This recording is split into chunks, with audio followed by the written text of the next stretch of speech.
passed by multiple cars, as I mentioned earlier on. So Nurov in a very precarious situation, but he often finds himself in these places. Doesn't qualify as well as he races. Up front, they are getting with Lee Aberdeen and Luca Varani, not very far apart at all here. But I just want to see how Alistair Haig deals with Marcello Kessler coming around the old hairpin.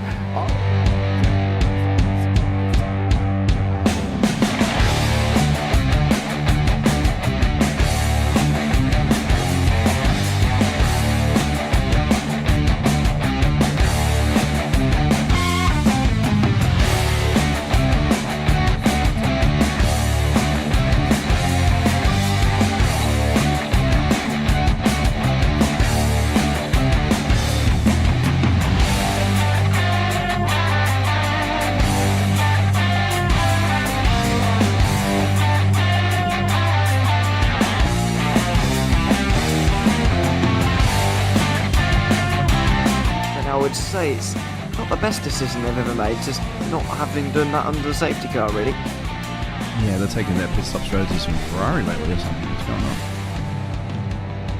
on? In turn one, just too much gas on them, too much feet on the loud pedal, and unfortunately he's dropped him all the way down the order. But Philip Hammer is out in front by an 8.91 seconds.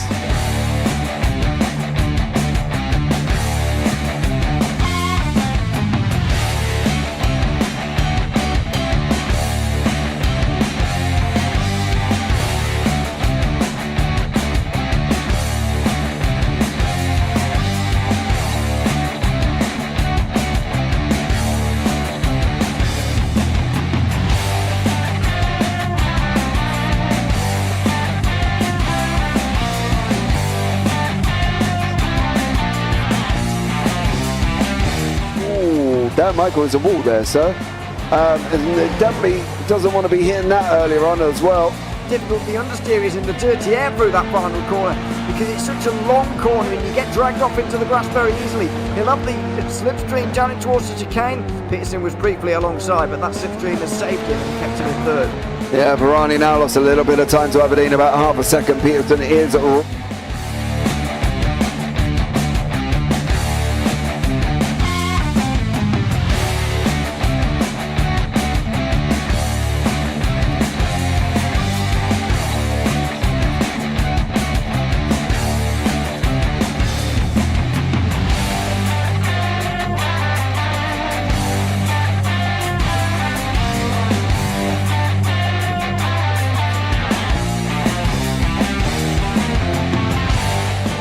Pike's pushed more and forward up ahead. He's got out of line. Is now Pike going to have a go at Werrell? Don't push him off. He's in the championship fight. Jack Werrell chasing down Carl Jacklin. Further down, Rob Williams and Chris Barnes. Sensational run outside line now though for the heavy braking zone.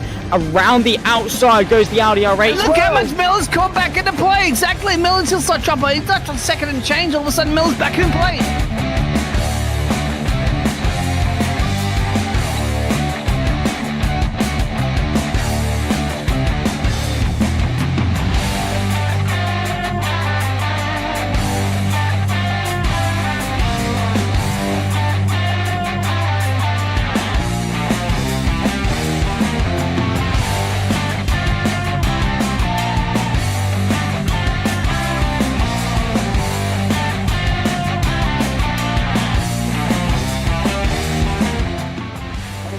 To the back end of Phil Jocelyn. So there's been a lot of movers and shakers in this first 2 laps here for race. Absolutely serious racing league. Everybody's a lot of fun. Yeah, and it's all about the entertainment. So I hope everybody is enjoying themselves out there in the chat. We know that Ron is been enjoying himself watching. The Burger King machines off into the grass a little bit there as they're really bunching up now.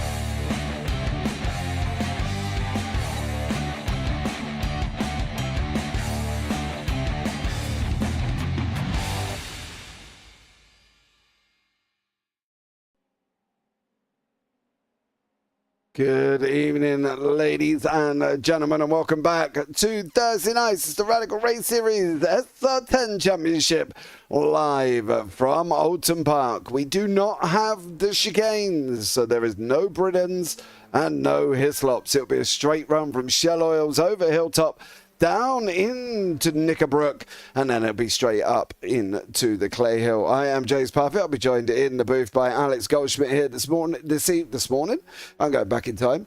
This evening here as well. But let's bring you up to date with what is happening in the standings. Now, this is only after one round. So James Barry from the Insert Naming Racing Team leading the way on 65 points with Simon Edwards in second and Neb Smith in third. Then you got George Gonzaga in fourth, Paul Crabb in fifth with James McRitchie.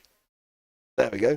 Damien G, Paul LeMay, Seth Brown, David Rolliston, Michael LeMay, Jamie Bird, Graham Matthews, Robert Woodward, Phil Jocelyn, David Beasley, Phil Glover, and Darryl Taylor. And then beyond that, we've got Mike Buson and Luke Maxwell. But let's bring Alex in to the booth here. Alex, welcome in, buddy. Just gone into qualifying. How are you?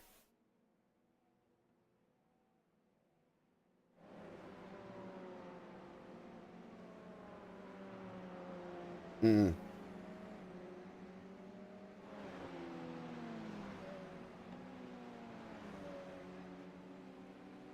of the post-race interview after race 2, and he said, well, Oulton Park's a very similar circuit. That's a foreboding omen, I think, for the rest of the competition. But this circuit, as you said, no Britons, no Hislops, so you're going to have that nice long run where the drivers are going to hit probably top speeds. I mean, in free practice, we were sitting close to 170 miles an hour in these Radical SR10s, so they've got to be very, very careful. I mean, especially going through shell oils, accelerating through the cambered left-hand hairpin, and this is the big point I was just about to talk about. Going through Knickerbrook, you're going to be carrying a lot of speed. You've got to drop it down to fourth gear, but we saw quite a few drivers going off. I mean, Simon Edwards, the 7-time Radical Race Series champion, was also falling foul of that. So we could see a little bit of drama there. We could see some drama at Druids. And then, of course, Lodge Corner going into the infamous Deer Leap, heading onto the start-finish straight, which we see Team Bradline's Paul Crabb come through now. But yeah, it's going to be very interesting how this qualifying session develops, of course. Just like Brands Hatch, track surface is a premium, old school, and if you do go off, well, there's a lot of grass, a lot of runoff area, and also some very close barriers as well, James. I think that's the problem. It's not too bad now. Before, when we go down through Cascades on the run down to Islands on the left-hand side, as we see, I believe that is Mike Buson just goes shooting off coming out of Cascades. Through here, now normally if you run wide, the grass was so thin that you just went straight on. It was like being on an ice rink. But now they've added depth to it. You have got a chance of actually stopping the car. It'll be interesting to see, though, with the speeds and the low downforces of these SR10s, whether or not going through islands, and they do end up running wide, and if they do go through there too wide, they've got to be very, very brave, because I can tell you what, it's not the most easiest thing to go too wide through islands at the best of times. If they do end up going off there, it'd be interesting to see if they can get it stopped, because, or are they going to come shooting across shell oils, and the first car that's there will be the first car that's going to be hit as they come torpedoing across the straight. Yeah, I mean, at the moment in qualifying, Luke Maxwell fastest overall in sectors 1 and 2, Paul LeMay in sector 3, and then Simon Edwards purple across the board, and Edwards goes in with a 1:19.772, 2 tenths quicker than Maxwell. So already we're getting these very, very hyper quick lap times. I mean, one of the things I think we should do, James, is give these folks a little bit of a tour around the Oulton Park International Circuit without the chicanes to really give them that idea of depth perception. Oh, there you go. There you go. It's just literally, we jump on board with Josh Reed now as he goes through turn one, over the start-finish line, and then coming in to the right-hander here, which is turn 1. You can open it up, let it run wide a little bit. You can't take any more than that, though, as he goes down the avenue through Denton's, down into the left-hander Cascades. Is going to be on the brakes, down into, what's he taking that in fourth. I have seen some people take it down in third. Now the run down Lakeside, coming into Islands, the left-hander. You're going to slightly lift, get the car hooked up, and in you go. 130 plus miles an hour down into shell oils. You're looking for the dip on the inside, hurtling it around in that off camber corner. Now you've got the run all the way now from shell oils right the way down into Knickerbrook. You see the speed on the right hand side, topping north of 140, 150. Are they going to get 160, or are they going to be hard on the brakes? He's going to be on the brakes, down into fifth. Oh, he took it down into fourth, actually. Let it run and opened it up as Luke Maxwell goes over the fastest. Now the left-hander up into Drews, dab on the brakes, down into fourth you go, hooking up on the inside and taking the apex on the exit. That car's going to move out the way. We're going to go on the run now, down into Lodge. On to the brakes we go, down into, what's he taking it in, third or second? He's taking it in third, so up through Deer Leap and then over the left-hander, over around the start-finish line. You can see the variation, I think, with that one, Alex, on what he would be taking corners in, because I've seen some drivers in the practice session take Cascades in third. I've seen some drivers take Cascades in fourth, and the same with the last corner at Lodge. I've seen some take it in second, but he took it in third. So I think it's going to be a variation of what it will be there. Yeah, I mean, we're now halfway through the session here in qualifying for week 2 out of 13. Maxwell passes by 0.2 of a second, 1:19.354. Edwards on a 19.565. Josh Reed, Jorge Gonzaga, Paul LeMay, Paul Crabb, Michael LeMay, David Rollison, Damien G and Seth Brown ran out of the top 10, covered by a second. James Barry's got some time to find. His best effort is 1:20.8 as Simon Edwards goes 11 thousandths quicker than Luke Maxwell. And Gonzaga's also improved. LeMay's also improved in terms of lap time. So the top 4 covered by a 10th and a bit. But yeah, like you say, with regards to the variances, I think some drivers, if you're in a higher gear, that's going to help the back end gather the traction out of the corner a little bit better. And if they are carrying a little bit more momentum, you want stability on the corner exit as well. So maybe going into that higher gear, as we see Maxwell through Shell Oils at about 55 miles an hour on the apex second gear, but then starts accelerating. And it's about sort of smooth and consistent run coming out of that Shell Oils corner, which can really tee you up nicely for this very, very lengthy back straight here from Shell Oils corner all the way down to Knickerbrook. But Maxwell dips it down to 5th, 110 miles an hour. And that was nice and neat and tidy there. So I didn't go down to 4th. I think with 4th you've got a bigger possibility of back axle slippage. And what I mean by that is that if you throw the car in at 4th gear at 100 miles an hour and you throw it in at 5th gear at 110, that the car with the higher gear is going to have that little bit more added traction because the car's already settled, whereas 4th it's going to want to spool up a little bit. Yeah, absolutely. And I think you've got to be careful as well with it. You've got to make sure, as we've seen with Mike Bousson, I can guarantee if we have a look at Mike's incident, the one that he had, I can guarantee he's applied the pressure too much coming out of Cascades. Now, I've got to try and find, I think it's going to be this one. No, that is out. Let's see. That's another one for Mike there. He's had a bit of a rough journey. There you go. Coming out of Cascades, he's going to hit the curb, and that's it. Around he goes into the barrier. And that's all about just applying the pressure too soon. He's got to, applying the pedal, sorry, I should say, too soon. He's got to make sure that he kind of almost feathers it in to make sure that he doesn't slam it down, because when he slams it down, it becomes a problem. Agreed. And you can see Maxwell just sort of like pushing really hard.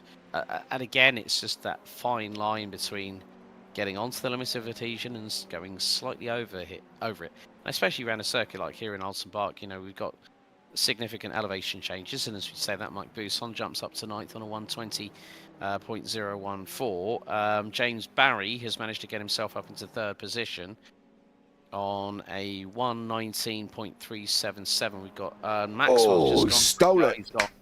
He's stolen it like candy off a baby. He did there. 1:19.282. Simon Edwards up until that point had the fastest lap of the qualifying session, 1:19.315. But James Barry, he may be kicking himself. He might not get another pole position in a second successive week. However, that puts him on a very, very good point going into into Old Hall and then into the Avenue and Dentons for the first time, because he'll be on the same racing line as Simon Edwards going into that first corner. Behind Luke Maxwell. Simon Edwards, he openly admitted that Brands Hatch isn't one of his favourite tracks, so we've seen him be very, very dominant here at Oulton Park. And again, this qualifying session is now just saying to James Barry, look mate, you're not going to have it all your own way throughout the season, but James Barry has just gone purple in Sector 3, as we say that, with just under 60 seconds on the timer in quali. Yeah, I'll see what he gets as he goes over the line. Is this going to be an improvement? It depends what them yellows are. Depends what the offset of them yellows are here. Is he going to be improving on his time? A 1:19.342 does go quicker, but not quicker to change position, if that makes sense. So he has got improved for his personal best, but not quick enough to change a position on the timing tower, if you get what I mean. Yeah, exactly. Gonzaga's decided to pit Barry's teammate. A strong result from the Portuguese driver. I think didn't finish outside of the top 6 last time out at all. Josh Reed is also trying to improve, but yeah, a few people having a few blips here or there. But that's it for the qualifying session. 10 minutes are up, James. Yeah, all done and dusted here this evening already, and we'll bring you up the grid and show you who will be on pole for race number 1. Don't forget, we have got 2 races here this evening, 10-lap sprint, 17-lap feature, and it's Luke Maxwell taking the pole position. Simon Edwards in 2nd, James Barry in 3rd, George Gonzaga in 4th, then Paul LeMay in 5th. Then you've got Josh Reed, Paul Crabb, Seth Brown, Michael LeMay, Phil Glover, Mike Buson, and Robert Woodward, rounding out the top 12. David Rollison, Damien G, Jamie Bird, James McRitchie, Graham Matthew, Phil Jocelyn, and a name that I have not seen for absolutely ages, one Mr. Christopher Kane is on the grid. So Chris comes and rejoins us. I know he's had a lot going on in life, and yeah, well, fair play. Thanks so much for coming back on to us there, Mr. Kane. So that should be an exciting one to see how Chris gets on. But 10 laps right at the beginning, top 10 reverse for race number 2, 17 laps for the feature. It's got to be exciting racing here this evening with that amount of laps. So do not go anywhere. Hold on to your hats, get your drinks, get your popcorn, because, ladies and gentlemen, we're going to be very, very shortly green, Oulton Park with no chicanes. Mike Buson doing the traditional, I can't be asked to get on the grid straight away, so I'm going to make everybody wait. James McRitchie is also doing the same thing as Mike now. So he's sitting there waiting. He's got about 30 seconds, give or take. There he is. There he is. And ladies and gentlemen, lights out. We're going to be up and running. It's going to be green for heat number 1. 3 lights, 4 lights, 5 lights. Ladies and gentlemen, it is green. Maxwell did not get off the start. He's going to lose positions all the way down there as well. Simon Edwards takes the whole shot with James Barry and George Gonzaga. Luke Maxwell, disastrous start for the opening for the man there as well, who's back. This is his first race this week. He did not get this car off the line. Paul Crabb's giving him pressure as well, but it's Simon Edwards who gets the whole shot through Cascades, coming down into Islands for the first time. James Barry's pressurising him with George Gonzaga in 3rd, Paul LeMay in 4th, and Luke Maxwell down in 5th. Alex, not a good start for him. Yeah, Maxwell just had a poor launch off the line, didn't get any traction whatsoever, and everyone just swamped him, and Edwards just went, thank you very much, that's exactly what I needed. And it also compromised Barry as well, because he started P3. Gonzaga and LeMay, well, Paul LeMay, he's getting his elbows out. There's a going into the right-hander here at Knickerbrook on the opening time at over 100 plus miles an hour. Then it's up through Clay Hill, in towards the tower. Great on board here for the roof bar of the SRT10 of Paul LeMay and the number 27, just giving Gonzaga a little bit of pressure out of Druids, and then over the undulation, a little bit of muck kicked up from the left rear of Gonzaga. Now into Lodge Corner. Edwards leading after the opening lap by about half a second from James Barry. Gonzaga, LeMay, Maxwell, Crabb, Seth Brown has got... Oh, Josh Reed has just dropped it. Yeah, he has, and I can guarantee that's probably coming out the final corner. We'll just keep an eye on Paul LeMay with Gonzaga at the moment. Down the hill they go, coming into Cascades, the left hand, and now Paul LeMay tucked in behind it. Luke Maxwell crabbing behind that. Brown, the other LeMay of Michael, behind that as well. Tell them apart. Michael is blue and red. Paul is blue and red, but different with wheel arches, if you see what I mean. Paul's going to go for it now. Is he going to look up the inside? He's not this time. He got his nose chopped off by Gonzaga now, but this is his moment here. This has got to be the rundown, Alex. This is surely he's got to be his opportunity. Yeah, he's probably going to gather about another 5 to 6 miles an hour overspeed. And look at LeMay. He's going to pull it to the left-hand side on the run down to Knickerbrook. This is going to be brave, but Gonzaga holds the inside line. LeMay might go slightly off track. He does, but only slightly. Luke Maxwell, however, was waiting in the wings. He also got the double toe from Gonzaga and LeMay at the same point, but wasn't able to make use of the opportunity. No, he wasn't there either. Luke Maxwell did have a perfect opportunity with going off the side of the circuit. We'll have a look at Josh Reed's incident and Chris Kane. Both of them, unfortunately, have been off the track. Jamie Bird's in here. He's just got up the inside of Robert Woodward round the final corner there for Jamie Bird, and he's going to be taking that 11th place. He needs one more for the top 10 reverse grid. At the moment, it's held by Phil Glover, of all people. Can he make this work, Phil? Can he hold on to that top 10 reverse? And will we see Mr. Glover on pole? But James Barry literally climbing all over the back of Simon Edwards here. Yeah, I think it was a case of the inevitable possibly happening. And on lap 3 out of 10 through Shell Oils come out of that corner, the two leaders. So Edwards now puts the pedal to the metal. Barry now starting to close, about 2 car lengths behind. They're going to go over the crest on the wall towards Hilltop. And you can see Barry's going to pull to the left-hand side. That's threading the eye of the needle. That's very, very brave from the number 10. And he's going to squeeze the 52 into Knickerbrook. And Barry's going to go slightly wide. Edwards retains that first position. But stones aplenty downstairs for James Barry on that one. Yeah, there was no way on a month of Sundays Simon Edwards would sit back and be like, yeah, all right, you can have that. No, Edwards is going to put you up the inside, and then it's your choice. You're either going to run wide and go on the grass, or you're going to back off and let him retake it. And that's exactly what he did. He gave the young gun, the one-time champion here in James Barry, gave him it and just said, no. I'm too wise for you, son. You're not going to have it. Now drop down into Cascades. Barry again, still holding on. He's got Gonzaga, who's just set the fastest lap of the race last time out on a 1:19.62. There, Paul LeMay, Luke Maxwell in behind him. Then further back, Paul Crabb in the yellow team Radline livery machine. He's got Seth Brown in Seth's traditional green and pink machine coming after him in rapid rate of knots. Damien G and Phil Jocelyn don't take... Oh, G's tightened it up for him. Oh, dearie me.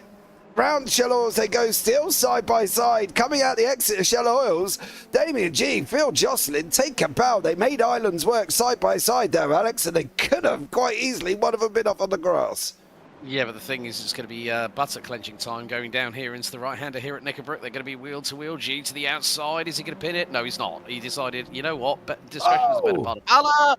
Oh, but that was Christopher Kane straight on at Knickerbrook. Whoopsie-daisy, and that car's got a lot of damage on the front end. He got spooked there.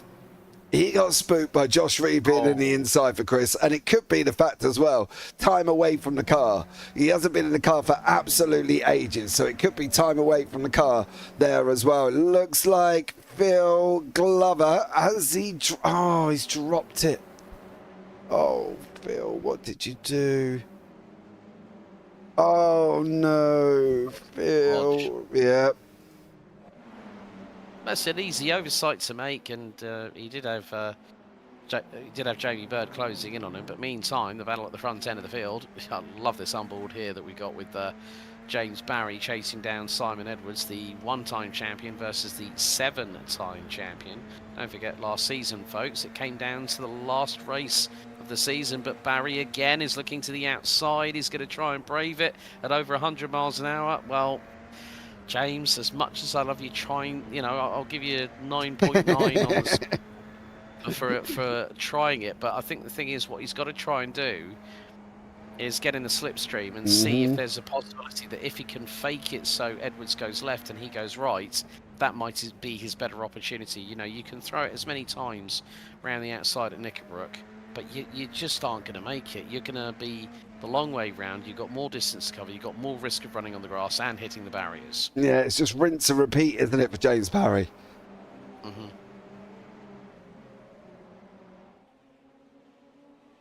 Excuse me. Things are really closing up between the top 5. I mean, between Simon Edwards and Luke Maxwell, the gap now is 1.5 seconds. So Maxwell is closing back on Paul LeMay. But whilst Simon Edwards and James Barry have been battling away. Gonzaga has been quicker by at least 0.4 of a second, so he's in contention for the win. LeMay's in contention, and so is Maxwell, who, despite having that really, really bad start, we both know that his ears are probably burning right now because we're talking about him, that he'll be kicking himself to kingdom come about why he dropped that start. But Barry's going to try it. James Barry is going to try it again. He's actually half a car length in front. Is this going to happen this time? No. Oh, it nearly did. It nearly did. He needed to be a full car length alongside him, but this is opening up Gonzaga to LeMay for third place. Oh, handbags out, anybody? Yeah, they're going to be, this is from what Luke Maxwell sees. You can see Paul LeMay going on the defence there. He's going to be going into the final corner now, round Lodge, down the hill. Up the other side they go. Now it's going to be, really, does Luke want to challenge Paul? He doesn't. He lifted there because he knows that by challenging him, he's not going to get himself forward. He needs to make sure that any overtakes get done swiftly, cleanly, and lose as little time to the front three as possible for Luke, because if he doesn't do it cleanly and swiftly, he's going to have a problem. And James Barry is looking like he didn't quite get to Simon Edwards there coming into Shell Oils, but he's having a good old go here currently at the moment. Well, the thing is, you can see how much tighter to the apex Barry gets, so that gives him the better run coming out of Shell Oils, but then it's all about how committed you are coming up over Hilltop. So Edwards is going to keep it pinned to the right-hand side. Barry's going to get the slipstream now. It's going to start working again, but he's not close enough to try what he did last time. Edwards puts the blockers on, rightly doing so. 10th and a half into 2, and you see how hard. Yeah, I could hear your sharp intake of breath there, James, because Barry went a little bit wide coming out of Knickerbrook, and the left rear wheel was bouncing up and down like a yo-yo on a string. Yeah, he hit the curb on the outside, and that kind of sprung him up into the air. And bounced it. Not that they've got, don't get me wrong, they haven't got, you know, almost truck suspension on these cars. They've got very rigid suspension, which means bounce and travel is not a lot. And if that was IRL, he definitely would have been hurting himself on the back there, because that is, you don't like bouncing cars that don't have very high suspension travel whatsoever. And these SR10s do not have that. But he's going to have to make sure he cannot continue doing that. Because, as you say, if he continues doing that, it's going to be all sorts of problems. And at the moment, we've got Gonzaga, LeMay, Maxwell having a right... Oh, he did! Oh, no! Oh! Michael LeMay's out. Paul LeMay's got back-end damage. Maxwell went for an absolute, for a move that you wouldn't see coming. Now, this is going to be into Island Bend, and was that a little bit of netcode, or I think did LeMay lose it on his own? It's really hard, because I can't quite... Yeah, it looks... It's the netcode involved there. Yeah, it definitely looks like that was there, and because the weird angle of him shooting off to the right-hand side is not necessarily something that you see with normal contact, right? Because he would have pushed him round, the back end would have come round, and he probably would have been doing a nice little Tokyo drift onto the grass. But the fact that he went kind of directly right kind of says that there was an issue there for, the internet, should we say, that's kind of put themselves and said that they've crashed, and when actually they haven't on that one. Yeah. However, Edwards and Barry has dropped off Gonzaga and Maxwell. We've got the Bird, Woodward, Rolliston next slowly coming together, but they've only got one more lap to do this. Jocelyn and G have not left each other alone for this whole entire race, and they're having another right little ding-dong further down. Go on, boys, as these guys go down into Cascades now. Don't forget, this is down in 14th and 15th place, but it's good to see they're having a right little go and probably having a right good time in them cars. Well, it's like what we said at the Brands Hatch GP season opener. We were having battles up and down the Oulton. Jocelyn and G have been literally interlinked at the rear wing, let's say, on these SR10s. But, you know, we're not that far from getting onto the white flag lap, and still Barry and Edwards. Oh, it's getting really, really close now. Barry is setting up for something special here, because they've just come through Druids. It's going to be the short run down. Edwards defending. Barry trying to do the old Nigel Mansell dummy like in the early 1990s in Formula 1. But onto the white flag lap we go. Edwards leads from Barry. Barry's trying to get a little bit of overspeed going into Old Hall Corner. The gap is less than 2/10, make that a 1/10.5. Barry's really got to try and do something special here to put the frighteners on Edwards, and he's done that before. I just don't know what he's going to be able to do with him. I really do not know what he's going to be able to do. Edwards is unflappable. He's a Kimi Raikkonen-esque SR10. He knows where to put this car. He is not stupid. He's a wily old 7-time... Oh, look at Paul LeMay car there, just part of 7-time champion. He knows what he's doing. But the question will be, what does Barry think he knows? And how is Barry going to get down it? Because this is the last run down into Knickerbrook for the final time. Edwards has put him on the outside again. Edwards is going to run you out. He's going to run you out. Does get it done there. Is that going to be his final moment for James Barry here, Alex? Is it coming round a couple of quarters to go?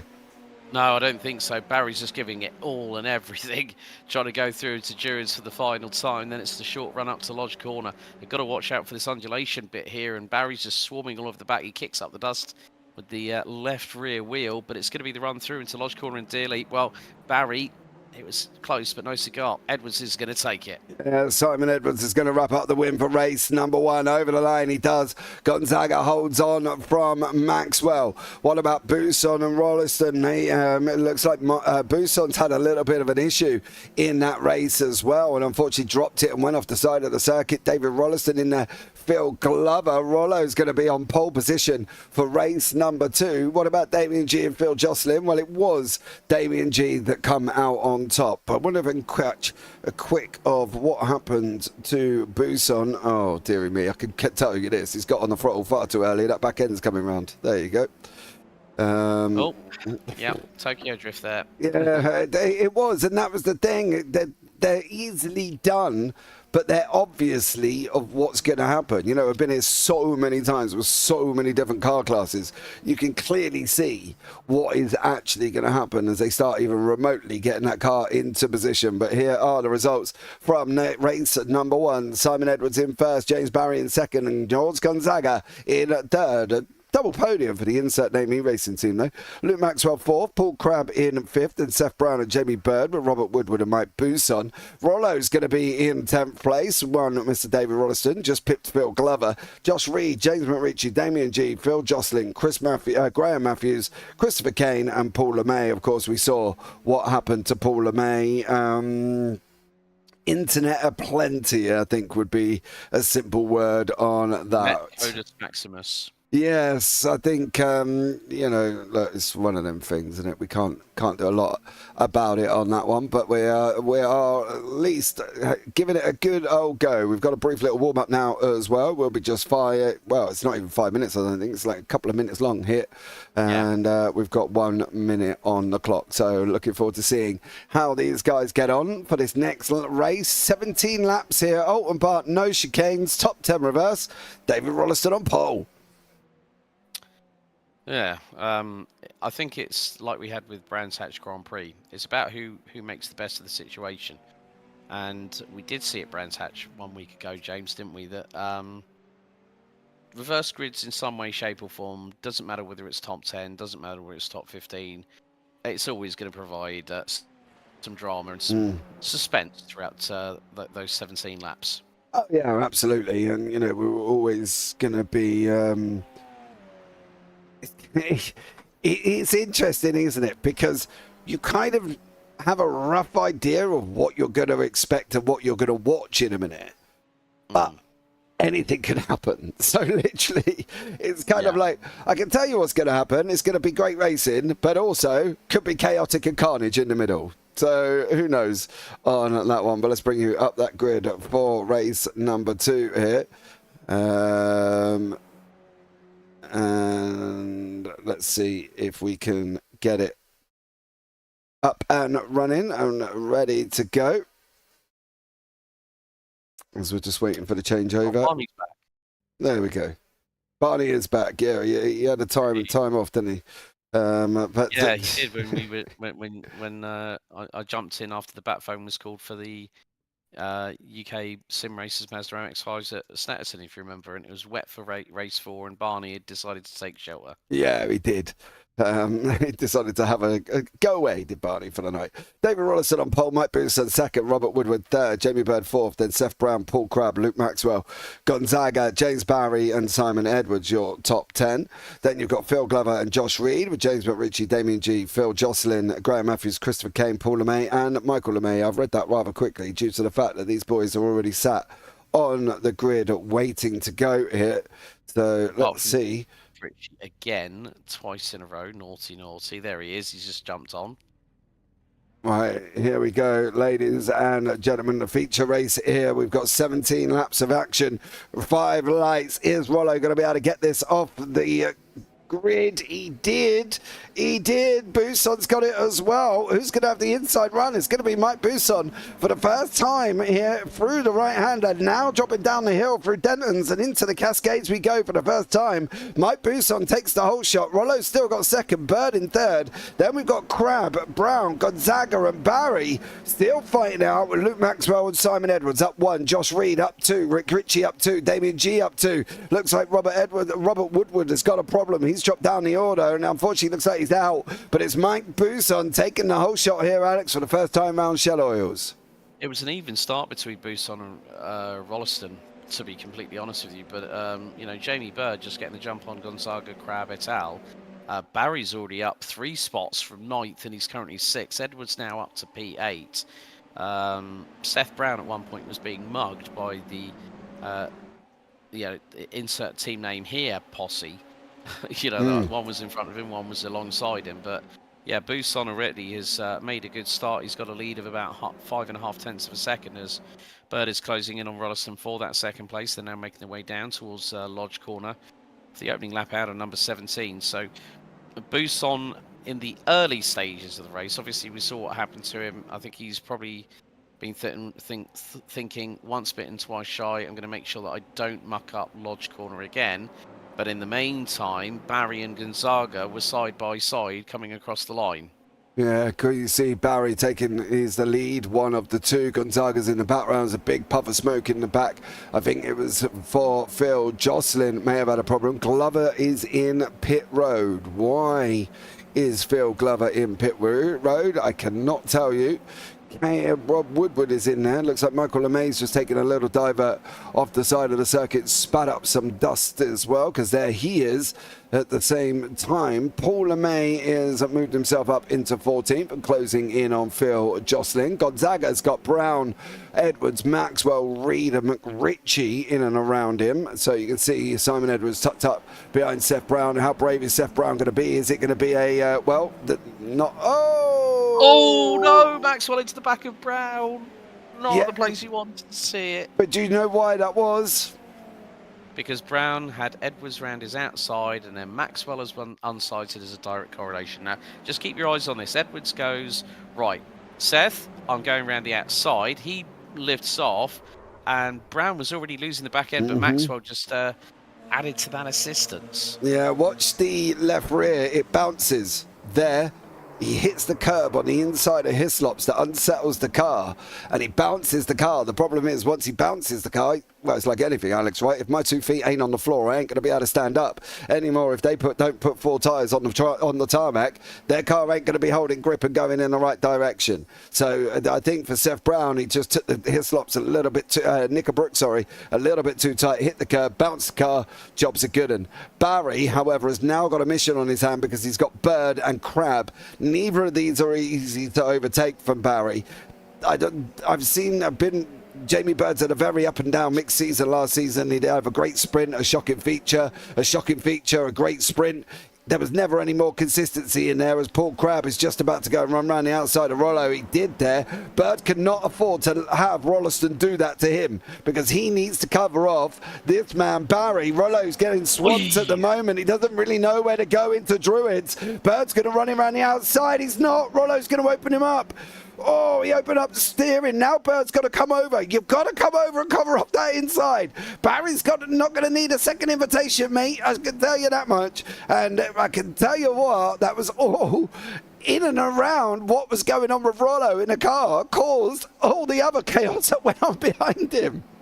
that had Code Brown written right all over it as Barry at the inside of Rolliston threw into Old Hall. That was a great move by Bird to get through. Barry's now managed to get through, but Rolliston might have the inside line into Cascades. Well, he does, but is too far behind Barry to actually have to worry about it. Edwards is now chasing down Gonzaga like a bad habit.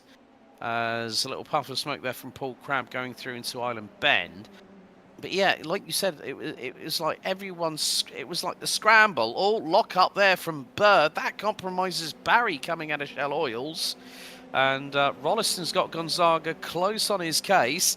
Now we're on to the fastest part of the circuit. Gonzaga pulls the left-hand side of Rollinson. Barry to the outside of Bird, down the back straightaway. He is going to get the move done. He is through at Knickerbrook. Well timed by James Barry to get his backside up to third from 10th. Yeah, he's now, the problem he's got is he's sitting with a man who is not going to make it easy for him. The Irishman in front, Paul Crabb. Don't forget him and Buson from the same team, Radline team here. So there's going to be a little bit of play. Buson's got a little bit more of a gap up front. Gonzaga's still in the mix as well. McRitchie having a ding-dong with Damien G, who's managed to drop Phil Jocelyn for at least one little bit of a race. As Paul LeMay comes over again, Josh Reed gets the fastest lap this time on a 1:19.7. Great lap from him. Paul LeMay up the inside of Damien G, forces Damien G to go a little bit wide round the Old Hall. Now down in the Cascades we go. LeMay still manages to hold on. Kane and Glover are having a right little ding-dong further down as well. This is going to be, I reckon this battle could be an absolutely amazing battle down at the bottom of the field here. So we'll keep an eye on that battle as well as everything else just kind of settles down. Mike Buson out in front by 1.4 seconds. Crabb's got 1.3 back to Barry. Bird 6 tenths behind. Rollo's 8 tenths behind that. Edwards, well, he definitely ain't 8 tenths behind Rollo on this one. Yeah, that is true indeed there, Mr.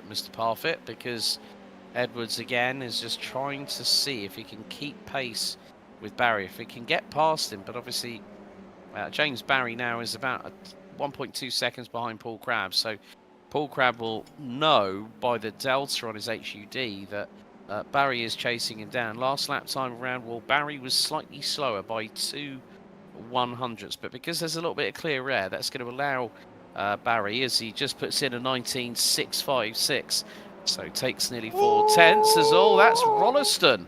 Rolliston keeping it round the outside of Edwards. Gonzaga's right at the wheel tracks.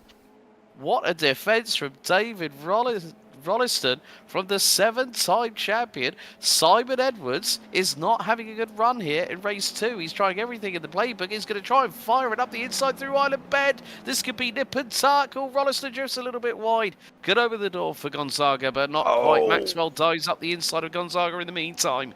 Could get on the apex a little bit better. He's going to be wheel to wheel with the Portuguese man of war in the 113. They're going to be wheel to wheel behind Rolliston. They're nearly touching paint. Yeah, you can see there's Maxwell literally there. What's going to happen as they're coming in now? Is there going to be a gap? Oh, Maxwell's backed out. Rollo made a mistake. Gonzaga nearly did as well. Yeah, but you can tell Maxwell backed out because it allowed Gonzaga to take the line into Drew. Oh, look at that. Look at that. Look at that. He's going to... George Gonzaga just knew what it felt like to be an orange in a juicer at that point. I can tell you that much, as Rollo goes squeezed him from hell. It's just like, and press. Yeah. And up goes James Doctors again.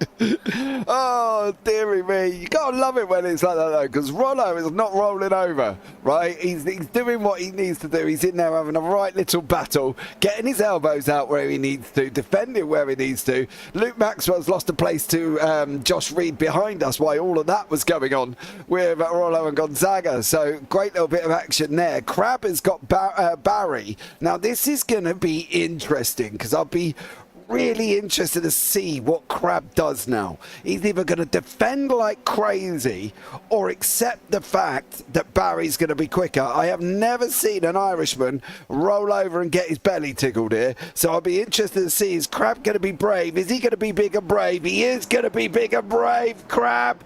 Barry's... Oh, did he... Oh, he held lost it. Yeah, he lost it and just stirred. Oh, James Barry had a moment. And that's put him in right in the mix with Simon Edwards. Well... Oh, dearie me. Kittens in the JPB booth. Oh. Script, what is that? Nothing. Nothing in this championship. Oh, dude, I give up trying to script anything with these guys. It's like almost trying to predict something on a Tuesday night as well when we do the MX-5s. Who's going to go where? Who's going to use what part of the circuit? They're going to use every part of the circuit. And these guys ain't no different. They've used every part of the circuit possible. The interesting thing now is this. This is where it's going to come from. Because, as you can see, Barry is there. He's got seven-time champion in this series chasing him down. He let Barry. Well, to be fair, Barry did a great effort during the season. He did win the championship. Edwards the following season come back and went, nope, not happy with that. I'm going to have my championship back. And he did. And now we've got the two champions on the same part of the racetrack. Whew, spice. Brands Hatch GP to Oulton Park. Ding ding. Seconds out, round 2, ladies and gentlemen. That's all I'm going to say on that one. It's like Tyson. It's like Tyson versus Holyfield or something all over again. Oh, but, yes. It's a case of like you've got two very, very rapid pedalers in this series. But then when you look at it, Mike Bousson had a difficult first race on a return to the series. Wasn't with us last time out last week at Brands Hatch, but ended up finishing 9th, but has led every single lap so far. We're now on to lap number 9, so we're at half distance here on lap 9 out of 17 here at Oulton Park. Don't forget, we do have another trip elsewhere next week, which I'm rather looking forward to. If I'm trying to remember correctly, remind me of round 3, James, because I think a few people need their memories checked, including mine. Yeah, round 3, we will be off next time out to Spa. Oh, lock up there! Big lock up. That was Paul Crabb, wasn't? No, that was Jamie Bird. Big lock up the right front, just literally incinerated. He's like properly hit the pedal. He's just gone. Oh, I've thrown it a bit too hard into there. Go back, because they're side by side. Oh, Edwards has got him. Yep. Edwards has got him on the run at about the 100-meter board. I literally just was lined up alongside because Bird's out braking, compromised Barry, then put Edwards towards the outside of him. And now Bird's just like thought, oh, well, I just mullered my front right tyre. But, if we could go back to that replay with regards to Bird in just a second, obviously after this has all died down, but Bird's going to throw it up the inside through Lodge Corner on Jamie Barry, and he's got him. He's got him for the minute. For a minute, yeah. Bird literally threw out the inside. Did he let him have that back? That's a lot of time lost. I would have thought if he's made contact with him, if he sent it too deep. So let's have a look at this. Dive down the inside. He's never touched him through, unless. Now, did he cut the corner? If he did, that's a slight slowdown he's just had. I might have to find out on that one, because that's a little bit of a weird one to allow him back through when you didn't do anything wrong. However, you did there. Unfortunately for Jamie Barry, big lock up of the wheels. That's the second code brown under brakes that he's had in as many laps. So, but good work by Josh Reed. He's closing in on Gonzaga and Bird, who are now. Gonzaga's going to try the old Portuguese tactic here. He's got through before Nickerbrook. That's a great move there. But I think probably that with Jamie Bird front right tyre, Reed's now going to close in onto them. Through Clay Hill and towards town, now into Druids. Careful, Josh, just bide your time here over the elevation change now, the short run down to Lodge Corner, then into Deer Leap. Josh Reed might have a look up the inside. He's going to go for it on Jamie Bird. That's a great move from Josh Reed. He got through, but Bird is coming towards the outside of him. However, has Josh Reed completed the move? Not quite, because Bird's going to be back up the inside through Old Hall. Reed high, wide around the outside, and that's going to allow Luke Maxwell to possibly get through on the run down to Dentons and Cascades. Maxwell round the outside, but he's just gone a bit too deep. Bit too deep there. Barry's going to have Bird's going to have the inside line coming through into Cascades, into Island Bend. Is Bird going to chance it? He tried, but Maxwell kept the throttle pinned, well held. Yeah, Maxwell there being big, brave, and picking him up and sticking him in his pocket, should we say, as he went and sent it round the outside there. Chris Kane, unfortunately, has been off and has jumped back into the pits and is out with Michael LeMay and Robert Woodward. So poor old Chris on his return. Oh, there's a barrier there, mate. Oh, no way out of that one. Barriers all day. That'll be right hand down on the steering. Whoops. Yeah, it will be on there, but it's going to be a very ecstatic man from Froome in Somerset here, Mr. Mike Bousson. He's covered by his teammate, the Irishman that is Mr. Paul Crabb. And then we've got Edwards and Barry. Well, they're just fighting it out here full bore. Rollo's having a good old little go with Maxwell. They're side by side going over the line as well. Is Rolliston going to be a big brave? And nope, not this time. Going around the outside. And Seth Brown is having a nice little battle further back with James McRitchie after McRitchie made a mistake and unfortunately went off the side of the circuit. But it's got to be looking at coming from here of what's going to happen. This is either going to be really clean to the end or both of them's going to end up off the track. Yeah, I'm not going to sit on the fence because otherwise we know what happens. You get splinters in your backside, folks. I think it could possibly come to blows, but I don't want it to. But they've got to be very, very careful how they negotiate it. Remember this from race number 1, folks. Edwards again to the inside, Barry to the outside. The tactic worked previously when Barry was... I think if you're at least 3 quarters of a car length in front on the left-hand side, you've got a better opportunity of steering it right into Knickerbrook. But if you're literally a bumper, probably about as far from the bottom of the front splitter to the middle of the front wheel, you've got no chance. You are going to be running wide, and you have no way of getting out of that. And James Barry will give every single bit of Herculean effort in the book. And we know Simon Edwards, like I said, he's won so many races as part of the Radical Race Series in this car. He knows the track like the back of his hand. But James Barry is the young upstart. He's the whippersnapper. Whereas, as you said, that Simon is the steely, old-school, well-versed veteran that knows where to park the car. And that's the biggest thing, that we're seeing 2 drivers that have 8 championships between them, one who just happens to have 7 of said championships. But more to the point that you can't discount the fact that James Barry on his good day will give anyone, including Simon Edwards, a run for his money. Yeah, but he's got to be, the only thing he has got to try and do here, do something different. Edwards taught him, when Edwards got through, Edwards taught him how to go around that outside. And he did it. What James Barry was trying in race 1 over and over and over and over again, 4 or 5 laps, 6 laps in a row, Edwards did in 1 lap straight down around the outside of Knickerbrook. Job done, got it finished, and that was it.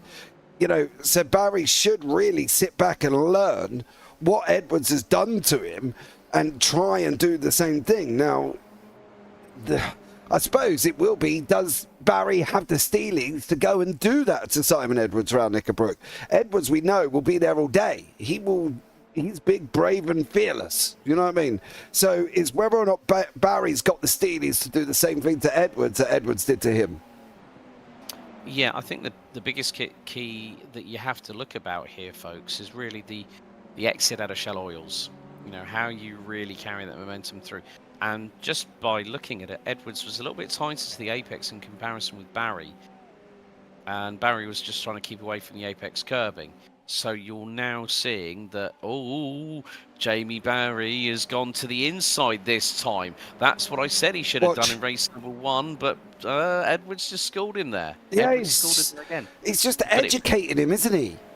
Yeah, I think what, as you rightly said, James Barry can learn from Simon Edwards and look at it from this perspective. Okay, I'm not going to win this race of the championship. However, what I can do is we're only week 2 out of 13. Let's start building a good point score before we get to the final 4 weeks of the season. And then if it's the risk versus reward situation, then I should hopefully by that point have learned quite a lot from Simon Edwards. I've battled him over the last couple of seasons. I bested him once, but he came back firing on all cylinders and got me back as well. So every driver, even Simon Edwards, will learn something new every time they go back on a circuit. It doesn't matter how many laps they pounded around it. No, definitely not. I'm interested here in seeing what Paul Crabb's going to do now, because Crabb has found slipping and sliding there, Mr. Crabb. He's found himself in this situation where Edwards is within draft range. Now, don't get me wrong, Edwards is probably going to thank his lucky stars that he is, because he can at least try and open something up. But you're doing the same thing. He didn't need to do that. No, it's a rinse and repeat. But it goes to show that it doesn't matter if he tries the inside, Edwards gets him. Doesn't matter if he tries the outside, Edwards gets him. But what Edwards has now got to do is decide, how am I going to get past Crabb here? Crabb is almost a cork in the bottle, but Edwards has got to decide what he's going to do. We're only going to have one and one more here. The boost on the leader is only going to have one and one more lap. So this is where it's all going to matter now. If Edwards thinks Crabb's holding him up, he's got to go, and he's got to go quick.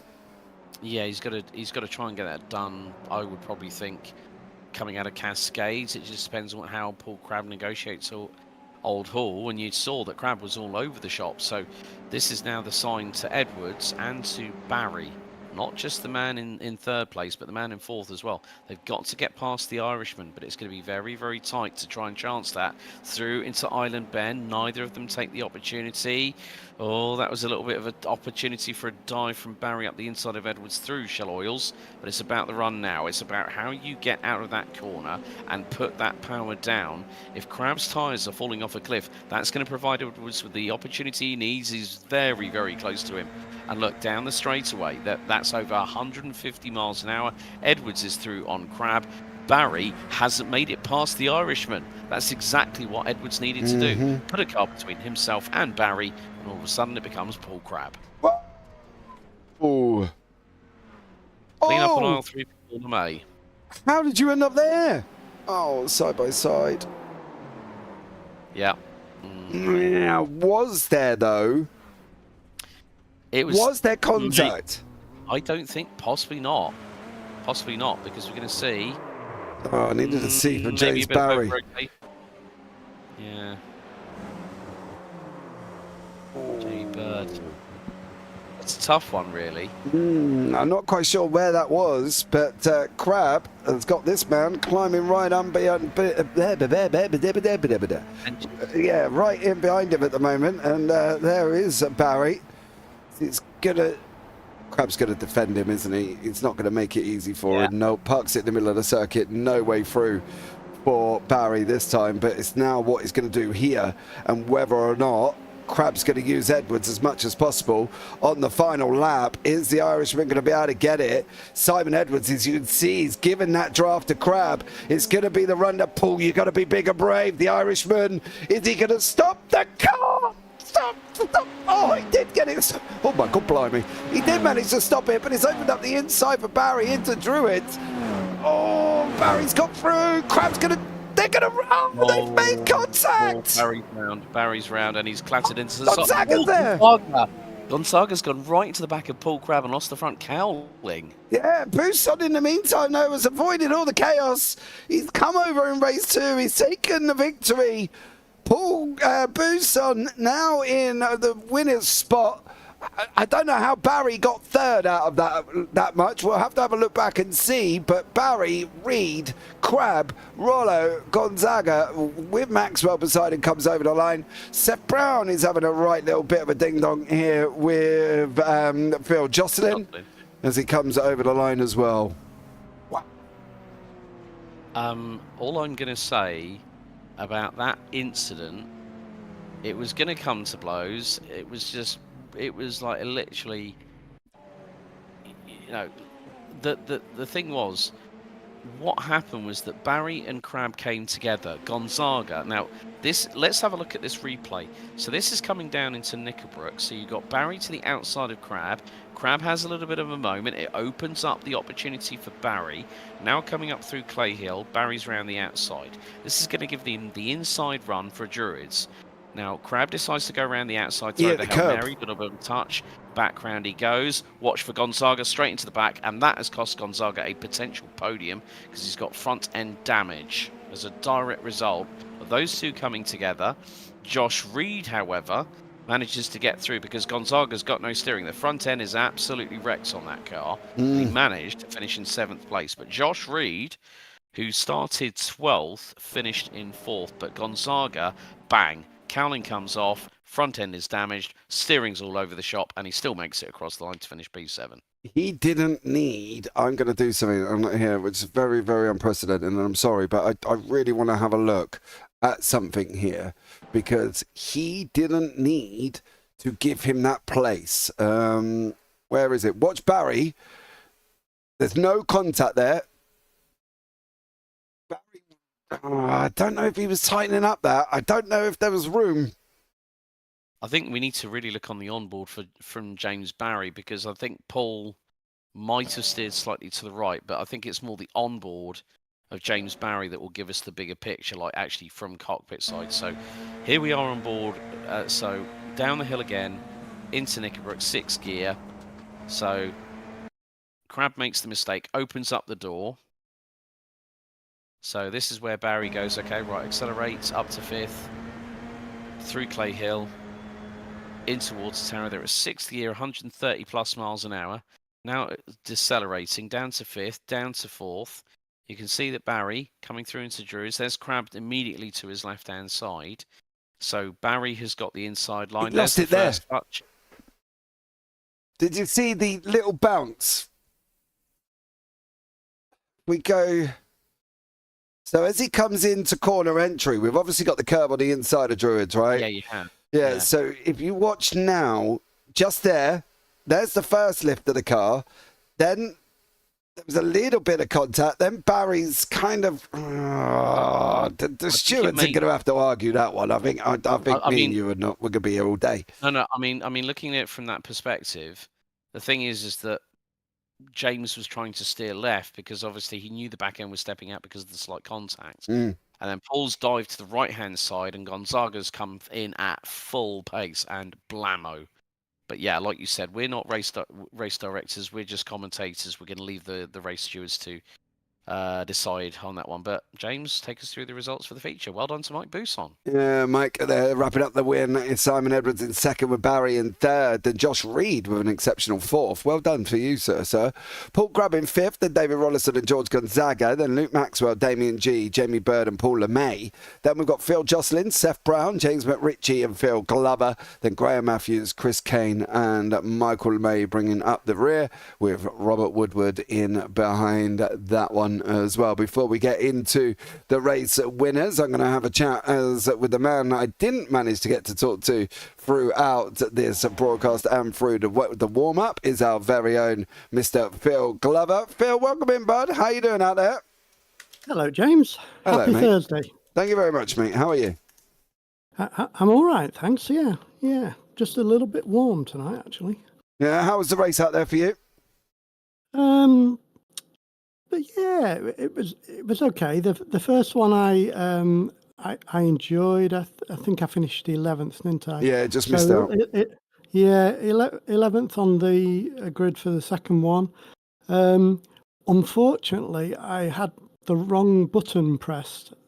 I hold a second brake and then pop it into gear and just release the button to get off the line. But because I had the wrong button pressed, as soon as I put it into gear, I moved forward. So I had to go and do a drive-through in the pits. So, it was quite a lonely race, apart from passing somebody, I think, towards the end. But, yeah, I haven't looked at my times, but I think they probably weren't.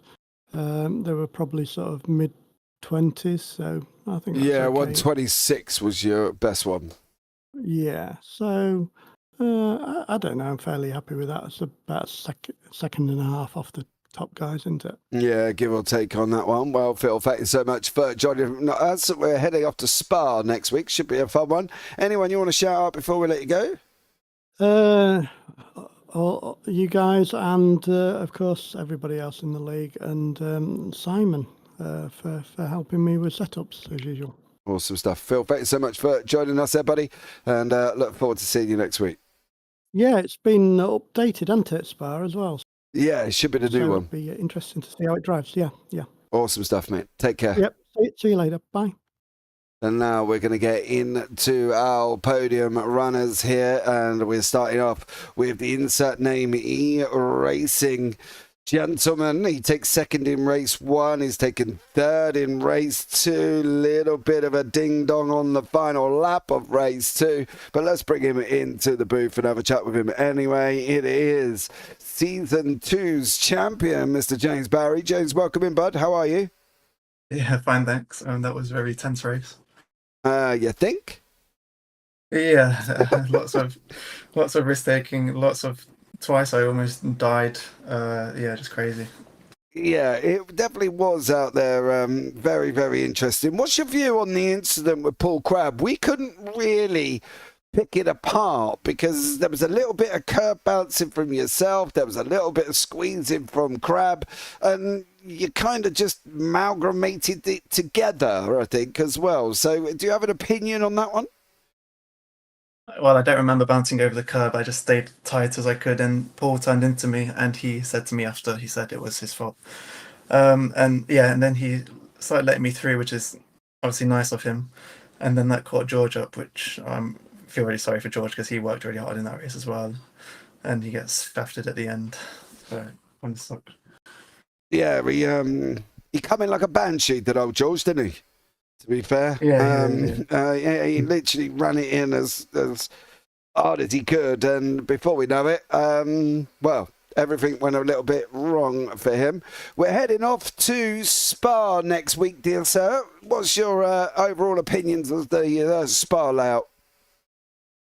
The layout's nice. I drove it once before, and it's quite nice. But the races at Spa are always really tough because of the strength of the draft. So I've never had a good feature race at Spa yet. So I don't know. Like, chaos always happens at Spa. So let's just got to make the most of whatever happens and hopefully get a podium at least, because I've never done that at Spa. But it'll be fun.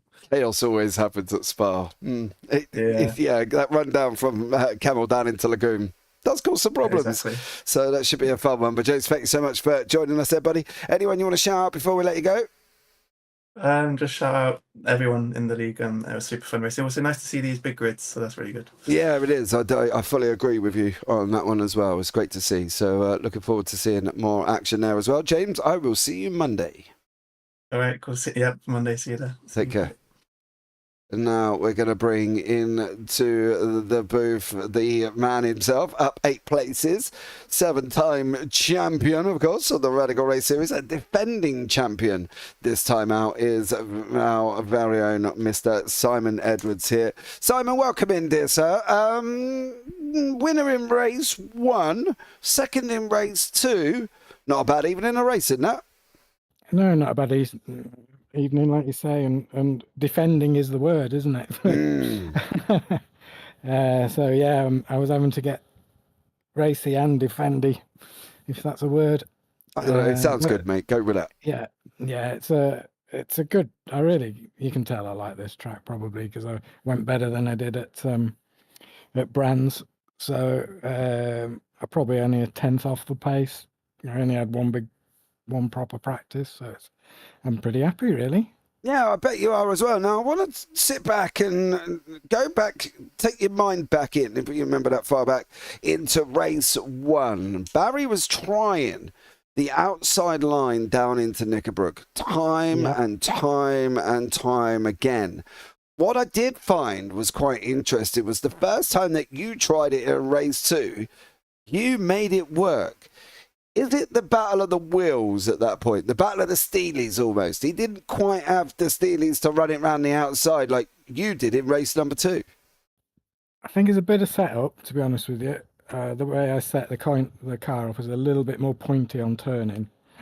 Probably got no more corner grip, but I can sort of late turn it, if you know what I mean. So when I'm on the outside, I've got a little bit of confidence. And I've done about 1 million laps in the Skip Barber, both sides of that, inside and outside. So I'm sort of used to it in my head, if you know what I mean, to know how to do it. Obviously, it all depends on the person on the inside as well. Yeah, definitely. And I just, it felt like almost a lesson for Barry on that one to say, look, son, this is how you do it, and this is what I'm going to show you. And, and you did it absolutely amazingly. So, well, fair play to you on that one. Is there anyone, Simon, you'd like to give a shout out to before we let you go? Let's give a shout out to the SR10 hating Mike Bousson. Has he won in the SR8 recently? Monday. Oh, did he? Yeah. Has he won in that as well? Oh, did he win in it, or was he in it? Oh, no, did he win in it? No, he didn't. No. No, you see, it doesn't like him. I'll let him know when I bring him in a minute and see what he. I'm sure he's got some thrilling knowledge for me, Simon. So fair play on that one. But Simon, take care, buddy. I look forward to seeing you next week. Yep, you too. Right, and we better give him the illustrious welcome that he will so want to deserve here. The man himself. He drives tractors all day. He farms out the carrots. He's from just up the road from me in Broome in Somerset. But he is here in the booth after taking his first victory of the season, and it only took him 4 races. What an absolutely miracle for the man, the myth, the legend himself, Mr. Mike Bousson. Mike, welcome in. Good evening. I thought you were going to take a breath there for a minute. I thought you were going to pass out. Well, I got to give you the intro that you deserve after taking a victory, haven't I? Let's be real about it. I was expecting some of your virtual drum rolls or something like that. It's, mate. If I'm honest here, Mike, I was waiting to take a little bit of a breath from an oxygen tank at some point after that. Well, that's it. If he passes out, bless him. Yeah, you all right, guys? Yeah, I'm all right, mate. You? After you finished giving me grief? Yeah, I'm all right. How was it out there? Yeah, not too bad, not too bad. I said to George, I'm not doing the SR10 this season. Obviously, I didn't do the first race, but Oulton Park was on, so I thought myself, better jump in for a quick go. And you took a victory? Yeah, not exactly got the pace, so it was lucky that Paul kept him at bay for me a little bit. Obviously, no team orders there, but I thought myself, Paul won't be too easy to get past, so I thought myself, it buys me a little bit of time to keep a gap. So. Yeah, he did. He come under pressure, did poor old Paul, towards the end as well, and unfortunately, he did lose them couple of positions. So he did try at least and support you on that one as well. It only took you four races to come and get a victory. Look, I would love to see you challenging at the top for the championship, right? And I'd love for you to go and have a ding dong all day long in the car, racking up them points in the championship. But I feel, am I going to see that from you, Mike? Or is this the only time we're going to see you on track? You'll see me on occasion on some of the SR10 races. I just don't put the time in. I literally put in the half an hour before the race at the moment, and that's about it. So I've got to be happy with the amount of time I'm put in to come away with a victory tonight, and I got to say it's worked. Yeah, it has. I've got to be honest, it's the most subdued I've probably ever spoken to you. Are you all right? Yeah, not too bad. I thought, better be careful. I don't want to swear. Don't want to have to say anything rude about you. And, When has that stopped you over the last 2 years, Mike? Well, this is very true. This is the new me. Is it? Why is the new year? Are you on a diet and Not doing really. exercise at the gym as well? Well, eating too many carrots. Yeah, I bet you are. It's a busy time of the year ploughing, Yeah, I bet harvesting crops, mate. I don't get enough time. I'm tired. It's all right for you people lounging around in your me. static caravans down in Wincanton area, Castle Kerry, somewhere around that area. I am not in a state caravan. It's thinks he is. Yeah, listen, with you eating all them carrots, you'll be able to see well in the dark then, so that'll be all right, won't it? You know what I mean? Listen, Mike, as always, it's been wonderful to talking to you. Is there anything, anybody, I would say anything, anyone you want to shout out before I let you go? We'll give a shout out to Paul Crabb for being a roadblock for the other guys. Yeah, we'll go with Paul. Well deserved. Okay, mate. Well, that's absolutely awesome. Oh, we better go. You charging about £5 per minute extra? We've gone over, aren't you? And I'm going to get billed again. I'm not doing anything. You're the one who's shouting. I've heard rumours about you and your upselling. Oh, really? You know, clocking it by the second, by all accounts. Oh, give over, you Charlie. Well, you know, you got to earn a living somehow, haven't you? Exactly. Time's got to be paid for. You know that, and as much as I do. God, are you shouting anyone else, or is that it? No, that's it. I'm bored now. All right, mate. See you later then. Catch you later. Bye. See you soon. Bye. Oh, God. Blinking Nora every single week having a chat with him if he wins. He's an absolute nightmare. But Alex, that was a great evening of racing. Yeah, including the post-race talk about carrots and caravans, courtesy of Froome's very own Mike Newsong. Well, congrats to him. But you know what? I think at the end of the day, it was really, really good that we got to see some really, really good battling. I think Spa's going to just up it another level when we go there in a week's time. So, folks, week 3 ain't that far away. And don't forget to like, share, and subscribe whilst you're at it. You can find out more info about the Radical Race Series on their website, which is on the screen at the bottom, as you can see right now. And whilst you're at it, why not give us a follow on the JPB socials whilst you're at it as well. But roll on week 3 at Spa. That is going to be absolutely mental. It is there as well. It's going to be an absolute barn, a great Barney there. Phil, thanks so much for jumping in towards the end of the race. But that's going to wrap it up now as well, guys. So thank you so much for joining me. I've been James Parfitt. I've been alongside Mr. Alex Goldschmidt. And as always, take care. Have a great week. And you never know, we might see you on the track sometime. Good night.